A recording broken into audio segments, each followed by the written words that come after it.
The 9-dash line of China is considered trash by Indonesia, and now the country has openly flipped off China by one daring move in the South China Sea region. Stay tuned for more details. Hi and welcome to TFI Global, the foreign affairs and geopolitical analysis arm of TFI Media Group. I'm your host Kanika, and if you haven't subscribed to the TFI Global channel yet, hit the subscribe button and press the bell icon to receive all the latest updates. China goes around peddling bogus claims of it having ownership of over 90% of the 3.5 million square kilometers South China Sea. How does it make that frivolous and false claim? By citing historical records which the world and the International Court of Arbitration have soundly rejected. China claims the South China Sea as a historical extension of its own physical territory. However, the CCP's claims are heavily contested by Southeast Asian countries, and now Indonesia has come out to kick the 9-dash line theory out of the park for once and for all.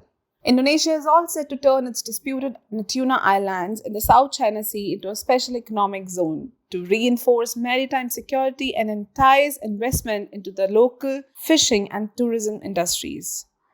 According to a report by Nikkei Asia, making the Natuna Island into an SEZ, the Indonesia government hopes to attract investment mainly from overseas companies to improve basic infrastructure such as fishing boats, port facilities, and logistics. The waters that surround the Natuna Islands fall under the exclusive economic zone of Indonesia. However, China stakes claim to these waters under its 9-dash line theory. By declaring the Natuna Islands a special economic zone that will have international stakeholders, Jakarta intends to make life very difficult for China. When international stakeholders, multinational firms from all over the world and other institutions will come up in the islands after the development of a special economic zone, it will become extremely arduous for China to undertake any misadventures in the area. Already, the Indonesian government has divided the Natuna Islands into several designations to stimulate the region's economy. There will be at least 6 designations including tourism, oil and gas exploration, fishing and defense and security.